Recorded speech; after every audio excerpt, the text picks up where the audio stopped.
And initially I hated it. I hated the game. If you ask me about happiness, I don't seek happiness. I have staff that are bipolar. I've got staff that have ADHD as Josephians. Wherever we go, we carry a certain badge with us. Yes. And it's a very big positive badge. Welcome to No Ordinary Joe. Today is the first in a series of podcasts that uncovers the less than ordinary lives of ex-Josephians shaping our world today. I'm Jason Chan from Class of 98, your host. Today we have with us Darren Ho, also from Class of 98.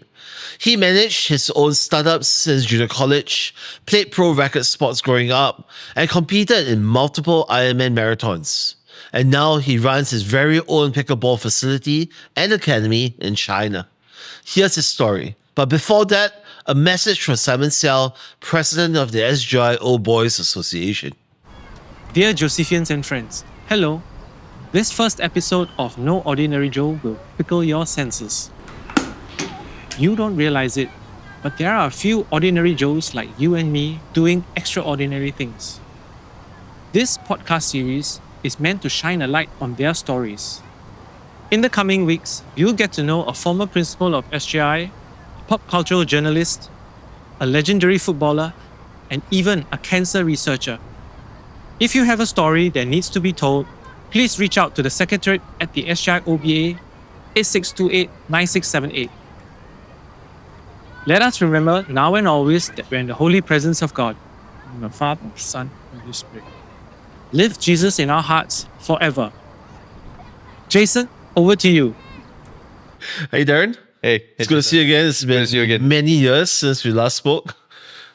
Yes. It has been.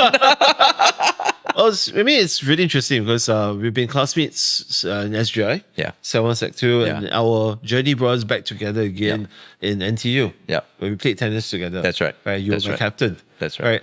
It's been a long journey, right? And we wanted to let's start talking about this journey, right? Yeah. Right. But before that, right, maybe just share with us a little bit about where you are today in your journey. Where have you been the last couple of years?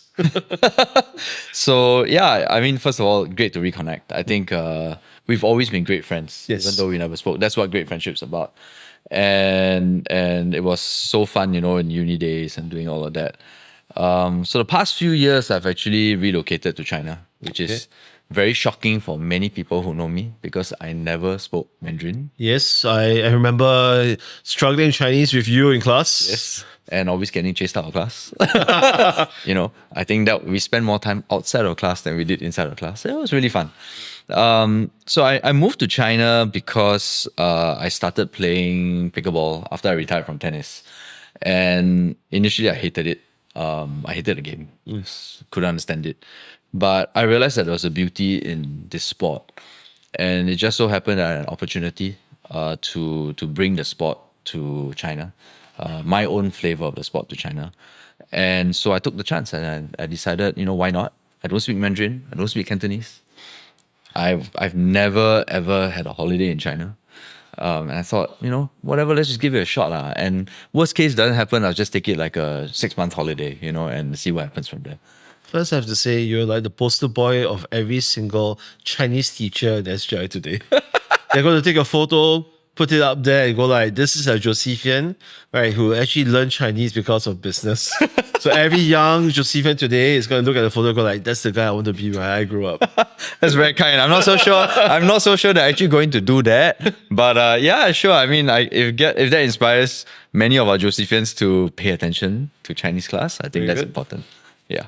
And that has always been something that you've been, right? Entrepreneur since you were young. Since you were in junior college, you talked about, I even bought rackets from you when I was in school. That's right. and I bought rackets, I bought sports equipment, and you have always been an entrepreneur, right? Yeah. So where did this entrepreneur spirit start? What's that source in you that sparked this whole interest? Yeah. I think that's a good question. I think I've never been able to sit still. I think even like now you can see I'm very fidgety, right? And I've always liked to try new things. I've always liked to learn new things. I've always liked to put myself out there. As a tennis player, you're always constantly learning and adapting. And somehow that kind of seeped into my own life. where I was looking around. I was like, oh, that's interesting. You know, how do people do that? How do they make a passion into something or how do they make work out of passion? Yep. And so I started pursuing many things from a young age, much to the irateness of my parents, who always wanted me to do something a bit more traditional. And I realized that in pursuing all of this, even though I wasn't necessarily always successful, that it gave me the experiences, the life experiences that allowed me to look at things very differently. So I don't look at things at whether it's success or failure. To me, there's no definition. I look at it in whether in doing something I find peace, in doing something whether I'm always learning something new, and how I can apply it to who I am today. So that fire, I think, or that passion comes from always wanting to learn something new. And I think this is something that I've applied constantly throughout my years. You know, even when I started my first business, when I was in JC, I was assembling computers for people. I never knew how to do it. I just did it one day. I said, this is quite cool, right? I remember the first computer I assembled, I put everything together and there was one part on the table. And I looked at it and went, that's not quite right. But yet the computer is working.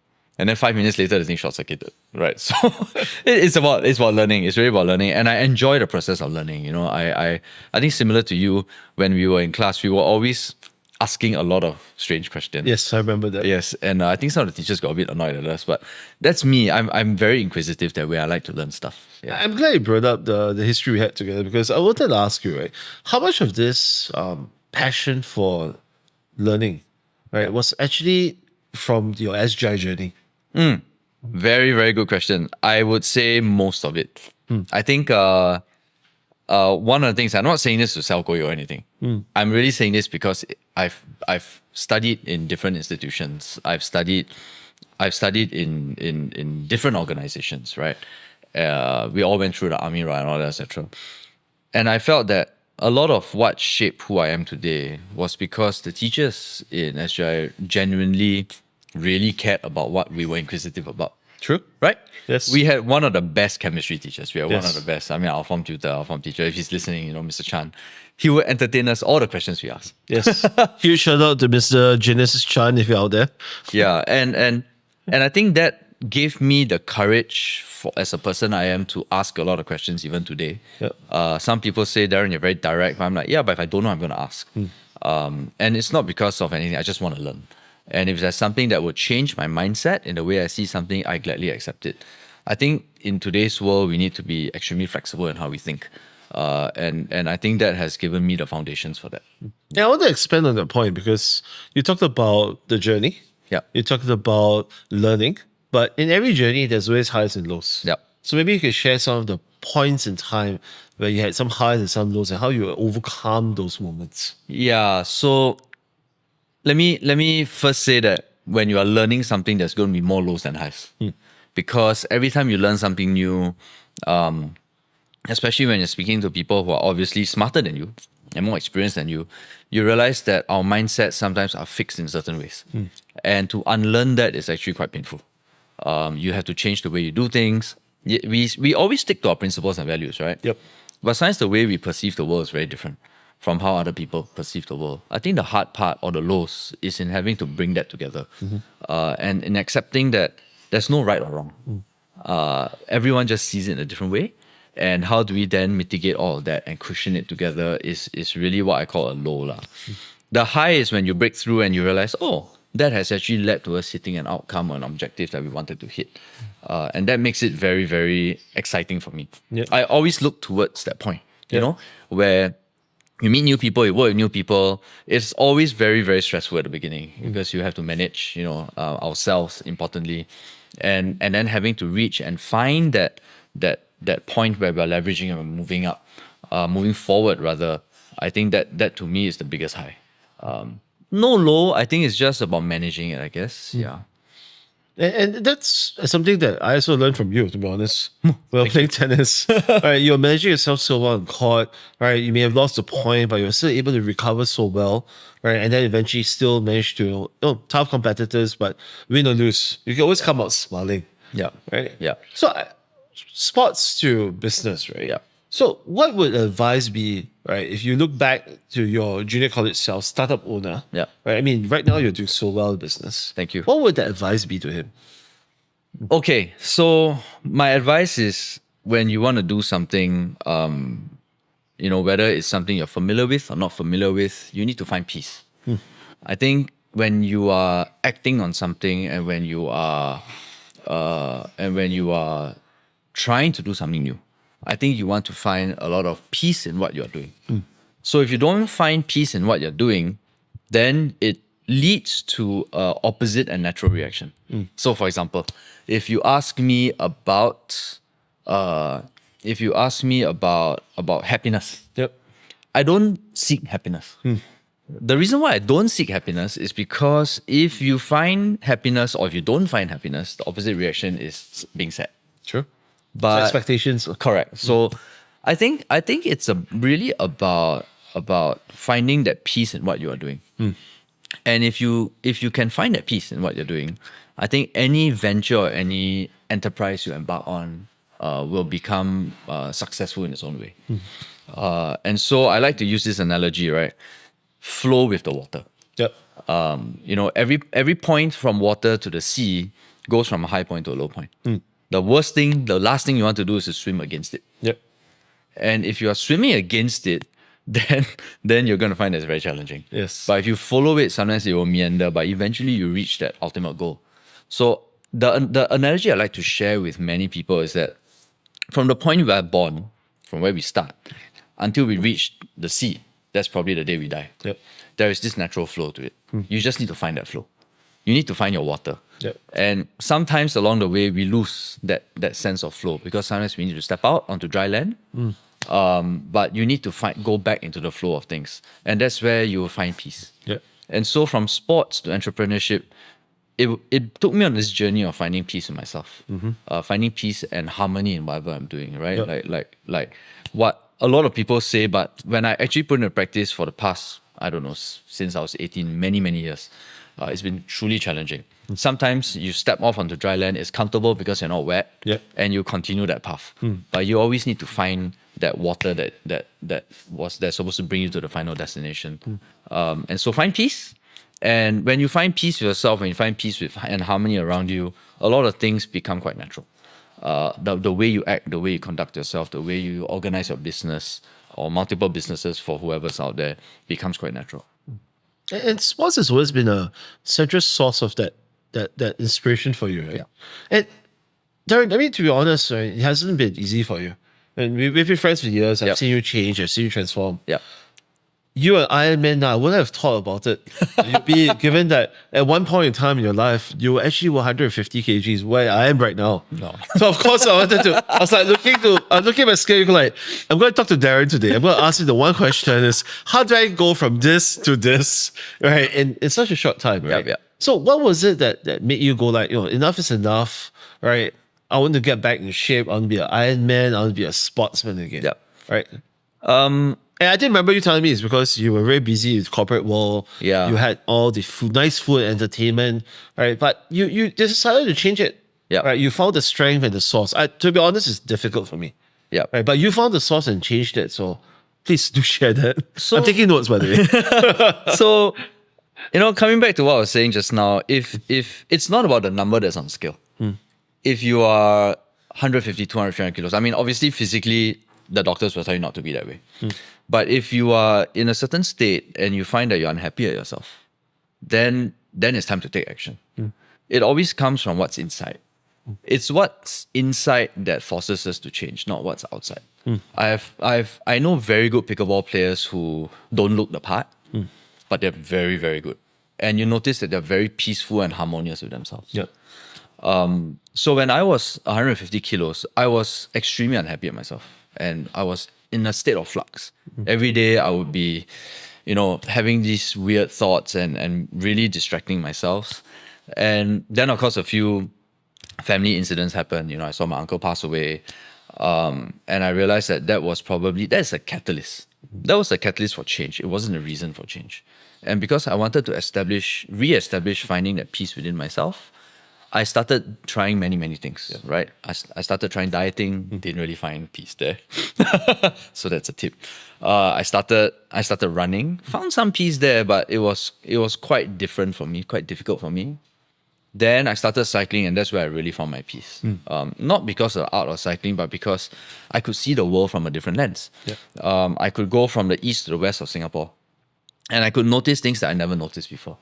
It was actually that ability, that tool that gave me peace, that brought me onto ultra marathons, Ironmans.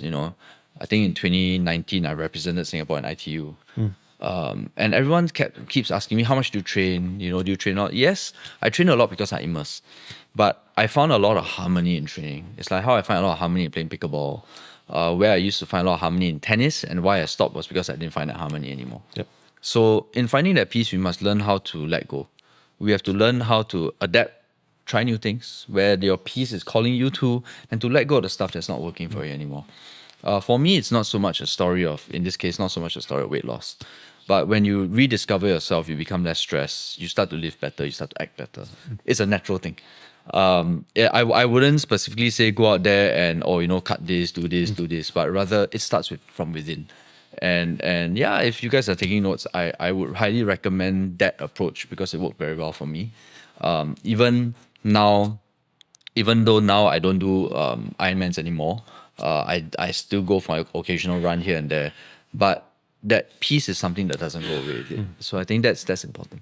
So it's less of a functional change, Yeah. right, and more to an overall persona that you've That's right. changed. That's right. So you talk about growing, rediscovering yourself again. That's right. And through this journey of rediscovery, right, you found yourself in China. Yeah. Somehow or another. Yeah, No Chinese, no Cantonese you talked about, and you found yourself in Zero. China. Yeah. Right, let's talk about that, right? I mean, how did that happen? That was amazing. Yeah, so I played pro pickleball, and I was in the US, and I won the gold medal for a 35 plus event. So, and this guy came up to me and he was like, "Hey, would you like to help us in China?" And I'm like, "Wow, that's a big ask." And I didn't really know what I wanted to take away from it. Then I figured, if you don't take the leap, you don't really know what's going to happen. And I said, if I go and it doesn't work out, at least I get to see a new country. Yep. At least get to experience a new culture. At least get to learn something new. And so I went, and the rest is history. And I've been there for about nearly 2.5 years now. Went there, barely could speak a lick of Mandarin. Thankfully, my dad's Cantonese, so I understand some Cantonese, but I don't speak it. The culture is really different. And I really appreciate how different cultures in this world come together to make something work. And so I did what any Josephian did best. We brought our humor to the table.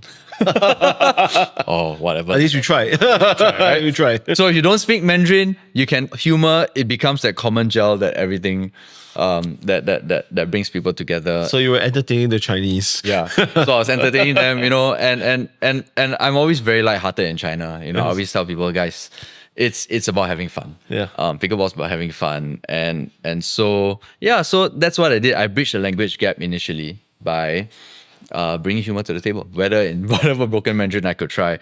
And thankfully, 2.5 years later, my Mandarin is slightly better. So I now can communicate a lot better with them. Chinese teachers out there, poster boy to be. Trust me, you'll want to have this. But okay, so this whole pickleball journey, right? You were at a point in time where pickleball was just picking up. It was like the hottest sport in the market today. Yeah.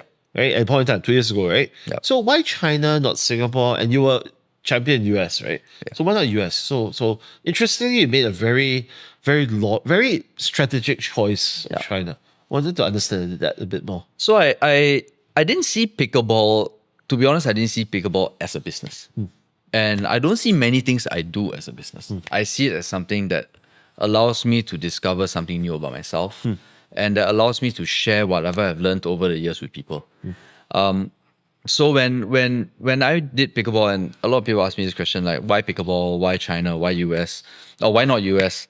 It's because I felt at that point in time when I followed the flow, right, that China was a place that was kind of calling out to me.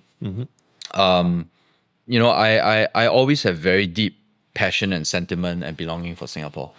But I feel that at a point in time, I had to go somewhere else. And I couldn't figure out where the place was until China came along and said, oh, this is where I'm supposed to be. It felt very natural. Since day one when I landed in Guangzhou until today, it feels like I should be there. Yep. It feels very natural for me. I can't really describe it, but I guess if you guys experience it, you know. Just like a little bit of a homecoming, right? A little bit, Yeah. right? And it feels like I should and I could be there for a much longer time. And so it's a good question you asked me this and to share with everyone. That's what I mean by, I guess, finding that inner harmony within yourself. So when I went there, I felt like it all kind of came together. I went one full circle, right? Yeah. To a place that I never thought I would settle down, and to now having done what we've done, has all become very natural. It's not forced, and I think that to me is very important. And to be able to share the lessons I have with my Chinese team, with the people who are graduating, my coaches, and to share with them the way I look at life, the way I see things, and to see them grow and blossom. Some don't stay with me, some stay with me, but it doesn't matter. I think that's what we set out to do. We set out to inspire people and we set out to teach people so that they can lead better lives. And so that's how I really see this as a business, as a bridge, also between cultures. We share our Josephian culture, we share our... So they always ask me, hey, why are you so humorous about certain things? I say, if you go to the secondary school I went to, it's not everything's a joke, but everyone takes it in stride and it's a really fun experience, right? So I take that over and I share with them, we share the Singapore culture, how we do things. And I think that's how it's kind of shaped up for me. So that's very good advice for any of the entrepreneurs that's trying to go into China, right? Find peace, plot your own journey. Yeah. Right. But any other aspects of, it's also a cultural bridge, right? But, you took sports as I would say a beachhead to open up business ventures in China. Yep. Any other advice you have for your fellow entrepreneurs in Singapore looking at China as the motherland to go back to try new things? Yeah, I think that's a really good question. I think a lot of people, they look at China as a big market and they think about, hey, how do I enter China? I think my advice is be yourself, and understand the culture. I found that some of the best people I've met in the past few years, I mean, obviously I've been there, and the Chinese people, they've been very, very warm towards me. And it's very different. It's very different from where we are today. And I always find, and my advice is always be the bridge. Yeah. Share new cultures, share new knowledge, and make good friends. Yep. Establish your relationships, and always remember that as Singaporeans, as Josephians, wherever we go, we carry a certain badge with us. Yes. And it's a very big positive badge. And this is something that I wanted to share with you. It need not be China. It could be anywhere in the world. Yep. Find your peace, be yourself, and remember that we are a cultural bridge. And I think if you can remember these things, most things will fall in line. And don't put too much pressure on yourself. The world is going to happen at a certain pace, regardless whether you want it or not. Yep. You might as well just flow with it. And when you are less stressed and when you are less disharmonious with yourself, I think things work out in a much better way. Yeah. And you brought up a good point, right? Being Josephian helped prepare us for that. Yeah, it did. I remember us being a class of very diverse backgrounds. Right, we had actually a very, very interesting class. We did. So I mean, tell us more about the fond memories of SJI. I know Mr. Chan played a huge part of your grew up years. Yeah. He did for me as well. Yeah. Right, but maybe from your perspective, right? Yeah. What are some of the fond memories? So I will always remember SJI was one of the few places that I would want to go to school early because we all play football. Yes. Yes, I remember that. It wasn't normal, a big football, it was a small one. Yeah. So it's like two. And then you have 10 classes squeezing in a half semicircle, and then suddenly you realize how come people have switched teams and you don't know what happens. I fully appreciated, the diaries that we used to have. Oh yes, the green ones. The green ones. Yeah. I never paid much attention to it until much later. Yeah. And I realized that is such a symbol of what we represent. Correct. Who we are. Right. Something so uniquely SJI. Correct. With the prayers and Yes. the books. Even though I never really used it, I was a bit of a terrible person then. But if I can get my hands on one of those things again, I will keep it, because that green book represents a lot of what we stand for. The classrooms, Yep. the where we were in Sec 1, Sec 2. I still distinctly remember how everyone would leave their smelly clothes in air-conditioned rooms. Terrible. But these were fond memories, right? Then we'll go there. We have to open the class, draw the class key will go missing. Yes. Everyone will get punished. But it formed a sense of companionship. Yes. Until today, we still keep up with our friends. Yep. I'm quite sure you Yes. do. I do as well. And really, really deep friendships that were forged. And I think this ability to build relationship helped me a lot in a place like China, where we understand that, relationships about going through the good and the bad together, laughing and joking about it, being able to quarrel and still being able to be friends. Yep. I think that's very important. I think that's one of the things that I really took away from SJI. I didn't realize that until much later. And I realized that the way I dealt with relationships was very much a Josephian way. Yes. And that was something that I really appreciated. So after SJI, you talk about different cultures and Yep. different experiences, right? So SJI, shout out to 1E737 guys. Yes. And Mr. Chan, Hey, Mr. Chan. And Miss Wong, of course. we After knew all that- along. We knew. Officially, we knew. So after all these years, right? Maybe just one memory that will always stay with you. Soccer was experiences, right? But it was one memory. I think the one memory that will always stay with me was, I remember after Sec 4. And I remember after I finished my last O-level paper. Yeah. And I was walking through, I remember I was doing the paper in one of the middle blocks. Yes. And I was walking back, because there's this way you have to walk, right? Correct. And I told myself, this might be the last time I'm walking through this again. And I think that memory until today stuck with me. That's where I realized how grand it all looked. Yep. When you're in the grind of it, you don't realize it. And then when you're done with all of that and you're walking through, I went, wow, that's been an amazing 4 years. Yes. And I thought that was, to me, that was iconic. If I had a, I mean, that time we had no phones now. Yeah. But if I had a phone, I would have taken a photo. And I think that was truly iconic for me. And that is still etched in my memory today. I can still remember the color of the floor. Yes. With those brown, red Correct. tiles, Exactly. right? And the green, And, yep. the green sides. Correct. Correct. And I think, and then the staff room, I think Yep. it's all still there. Yep. I think I remember SJI better than most of places I've worked at for years. Even my own office, I can remember where everything still is. Yep. That's how deep an impression the school leaves on you. And for all of you who are in SJI, really appreciate the years you're there. It's going to be one of the best and most fun you're going to have. Exactly. Sometimes you always step back into the classrooms. Yeah. And we went back for 30th anniversary together. Yeah. Right. Yeah. We step back in the classrooms. You could, you just, the air smelled familiar. I was like, Yeah. going home. No? Yeah.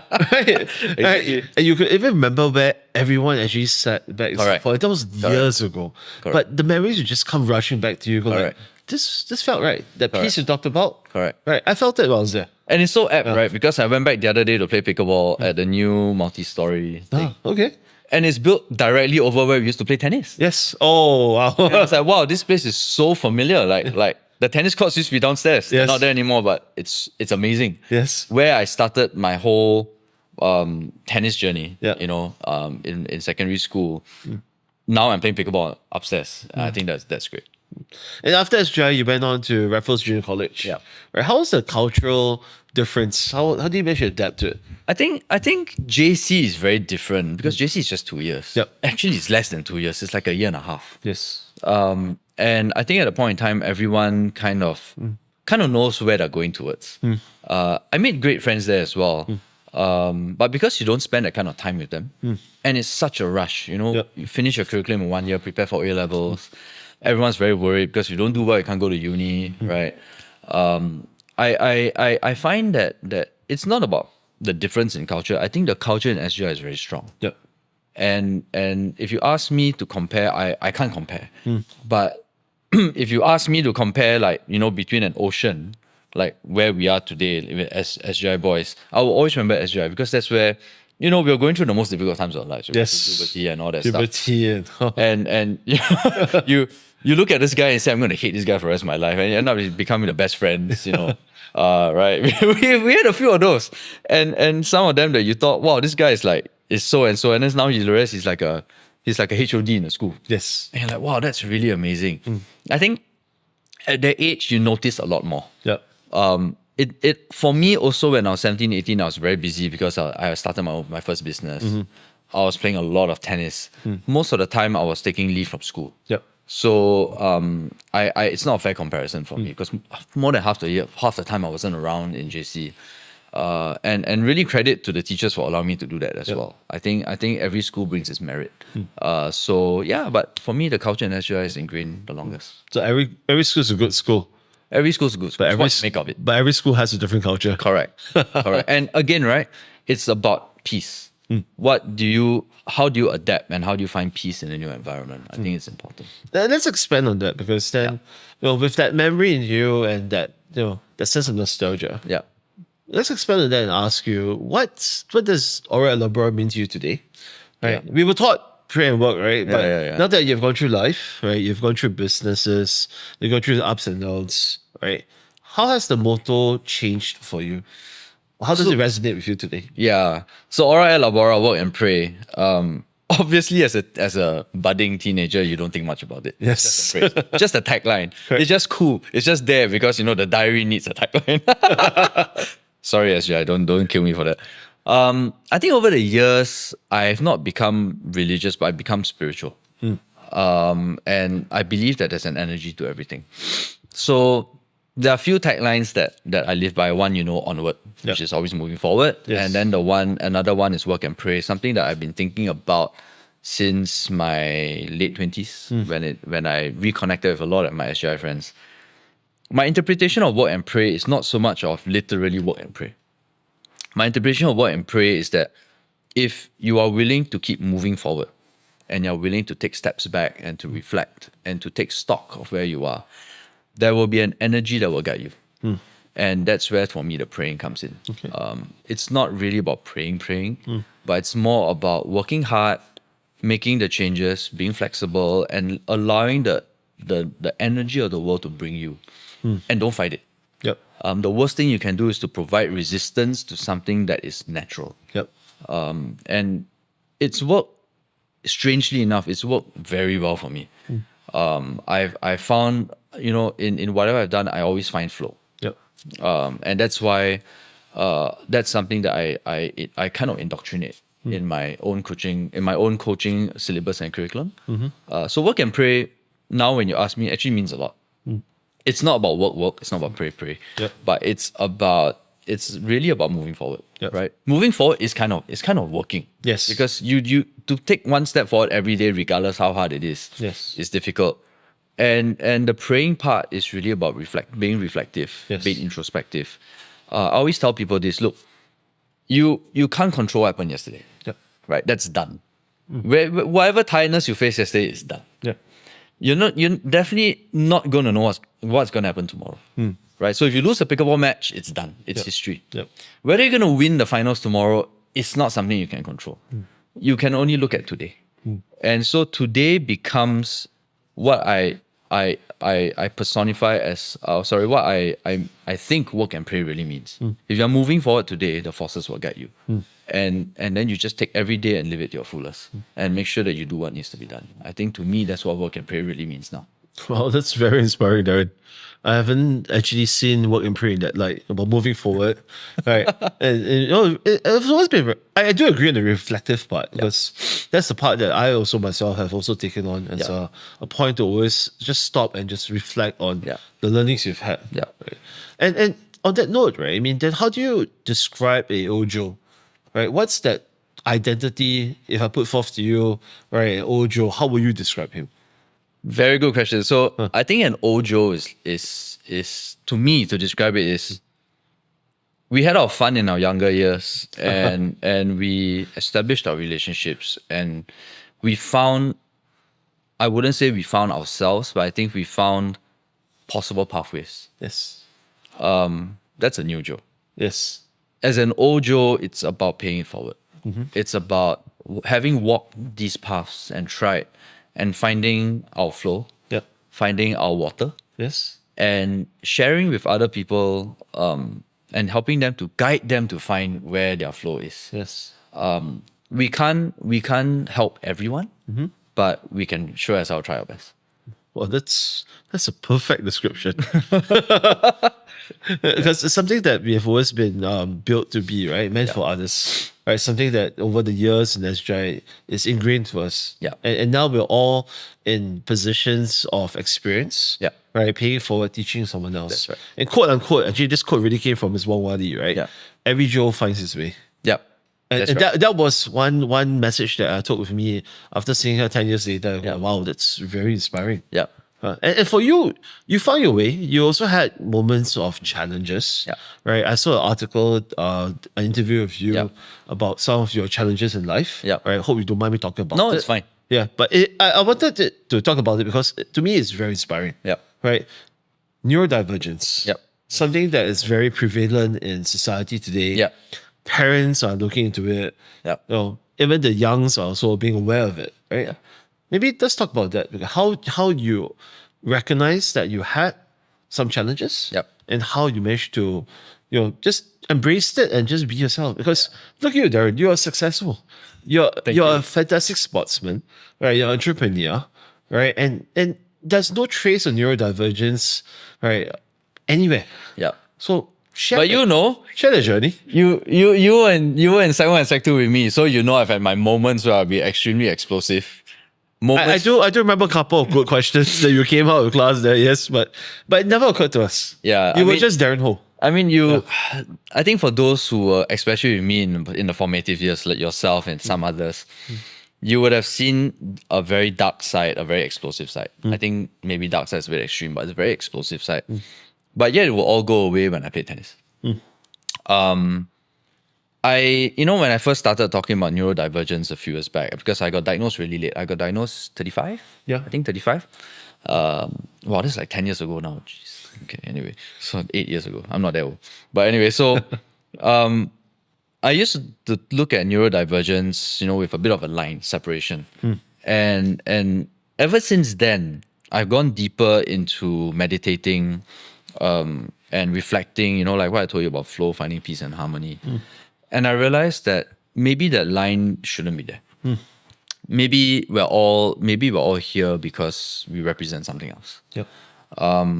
And does it affect the way I function sometimes? Yeah, it does, because societal, right? I mean, it's the way it is. Do I get bad days? I sure do. Do I get good days? I sure as hell do. So to me, it's about management. And the way I manage it is not by saying, there's a certain set of things that we do. I simply go with it. And so if it's a bad day today, I go with it. I don't fight it. And then I have coping mechanisms that allow me to go with it but not affect other people. I built safe spaces around me. I've got great friends. I've got great people around me who support me. And I think the biggest breakthrough for me was I was very open with my staff. Yep. And I told them, look, me, being the person that works with all of you, I've got all these things. Yep. And please feel free to tell me if you also have all these other things that bug you as well. So I have staff that are bipolar. I've got staff that have ADHD. I've got staff that come from all sorts. Yep. And we just built safe spaces for each other. Is that coping mechanism in a strange way? Yes. Because as we become more inclusive, as we find peace and we allow people to find peace, that bubble grows. Yes. And it allows us to function, just like everyone else, if for lack of a better way of saying it. And I think over the years, as you get used to it, as you flow with it, it becomes less and less apparent. Of course, on the odd day, I have a bad day, which everyone does. Yes. Right? Then you just have to deal, and that's where I think for me, I distract myself. I go out there, I take photos, I play more pickleball, I indulge myself in sport. And that's what I mean by finding your different pools of water that you exist in. And then when you need some sort of distance, you just immerse back, right? And you follow the flow again. So I don't particularly fight against whatever it brings me. I just go with it and accept it as it is. And then I always believe it's about taking mini steps forward. And that would be my advice. No, but that's very aligned to how you handle life in general, right? Yep. Your team has always been moving forward, Yep. onward, Yep. right, onward. Yep. Something that I took inspiration from as well. Thank you. Right, you talk about how you overcome ADHD, Tourette, and autism, Yep. right, and being diagnosed so late. Yep. But it also gave you an opportunity to, because of the late diagnosis, right? You took a more mature perspective of it. Right, rather than being a student and saying that, because for what you just described, you actually made it a very open and inclusive environment in your workplace. Yeah. Right, and you talk about giving each other the peer support, right, between the safe spaces and peer support you give That's to right. your staff. That's right. Right, and it became very diverse and very accepting kind of culture that Yeah. make a difference to them. Yeah. Right, so it's not just for them, but you That's right. giving forward, paying it forward to them. That's right. right. It also gave you the safe space. That's right. Right, but also sounds to me that sports has always been your safe haven. Yeah. So Yeah. does the neurodivergence make you better at sports, or it became to your point, a distraction to help you overcome and manage it? Yeah. I think sports has always been in my blood lah. The fact that I'm still competing, next year I'm going back to play pro pickleball again at the age of 44. I'm not doing it because I'm not doing it for anything else other than the fact that I love it. Yep. Does it help me cope better? Certain ways, yes. In certain ways, no. It's not very nice to have a meltdown when you're on court. Yep. But I think that neurodivergent sports for me, the aspects that I know, neurodivergent sports, entrepreneurship, Yep. comes together as a very unique cycle, as a very unique ecosystem. And for that, I find solace, I find comfort in each of the different components. Yep. And it keeps me a bit more regulated in a way. And I'm happy with that arrangement. And with other people, it could be other things. Like, I'm pretty sure there'll be someone out there who will manage it with maybe music, arts, culture. And it's again, it's about finding balance. Does it make me a better athlete? During training, sometimes yes, sometimes I can train and time just passes by and I don't realize it. I'm very intense. Yep. But I believe that happens for most athletes who want to be high performing anyway. Does it help? Does it make me a better entrepreneur? Does it make me a better person? I would say it comes together as a system. I always like to say this, right? People always ask me, so how do you think you'd be different if you didn't have all these neurodivergent conditions? I don't know. I was born this way. Yep. And I wouldn't say we make best. Making best of it makes it sound like we kind of accept our fate. Yep. I would say that just go with it and see where it brings you lah. Yep. If it requires you to take a certain leap of faith or requires you to take a certain jump, and if you think that, and at that point in time, if your gut tells you that that's what you need to do, the energies are telling you that's where you want to go for it. So just go back to the source of flowing and Exactly. finding the peace. Exactly, right? And when you look at it that way, suddenly all these terms, labels, conditions, in my mind, don't really exist anymore. I just go with the flow. And if it works, it works. If it doesn't work, then you just follow it. Just go. But how about people around you, right? Because, well, for one, you're giving to your staff and you're giving back to you.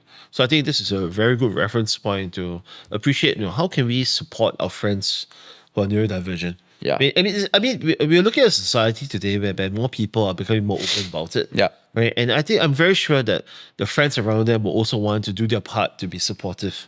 Right. Yeah. Any advice, right, for your experience? First of all, acceptance is key. Acceptance means you accept them for who they are. And unless it's very severe, there's no need to make special provisions. Yep. Right. I think most of the people who are talking about it are generally quite high performing. And so it's really about accepting and understanding people. Like I said, everyone comes from a different perspective. Yeah. Everyone comes from a different upbringing, a different societal norm. It's really about understanding where each other is at a point in time and accepting and just saying, hey, we are great friends anyway. Yes. This doesn't change anything. We were great friends anyway. It doesn't change anything. And we didn't even realize that Exactly. you were neurodivergent. Right? Yeah. So and yes, there'll be quirks and there'll be times where certain things won't happen in a way that pleases everyone. But that's what life is about, right? Yes. That's what brought us back today at this studio, and we're talking about all of this. Life goes around in meanders. and eventually it will come back to the same point. Correct. And if it flows in a certain way, it flows in a certain way. And so it's really about acceptance and about being inclusive. You know, nobody is more different or less different than the other person. If we are all good mates, we're all good friends, then be good friends and good mates. Darren, you have no idea, man, how heartwarming it felt when I was told I'm going to interview you. Because you really have been an inspiration over the last couple of years. Thank you, thank you. In every episode of this live is No Ordinary Joe, right? Yeah. Right. We always put a challenge to our listeners or viewers, right? Yeah. So the challenge is for them to attempt something while embodying the Josephian spirit of Labora. Wow. So what would your challenge be for them? Say that again. Okay. So in every episode, right, we always ask our guests to issue a challenge to our viewers and listeners, right? Something that everyone can attempt while embodying the Josephian spirit of Aura Labora. In your case, Flo. So here's my challenge. Whatever you're doing, take one day off. Find a place, sit and observe. Okay. Okay? And you will truly understand in your observations. I'm not going to tell you what it is. What Aura et Labora really means. Wonderful. Right? Try that, document it, share it with us. That's where it started for me. Yes. Where I just dropped everything and decided I'd take one day. I sat there for 18 hours and I hit a realization. Just try it and then you'll see.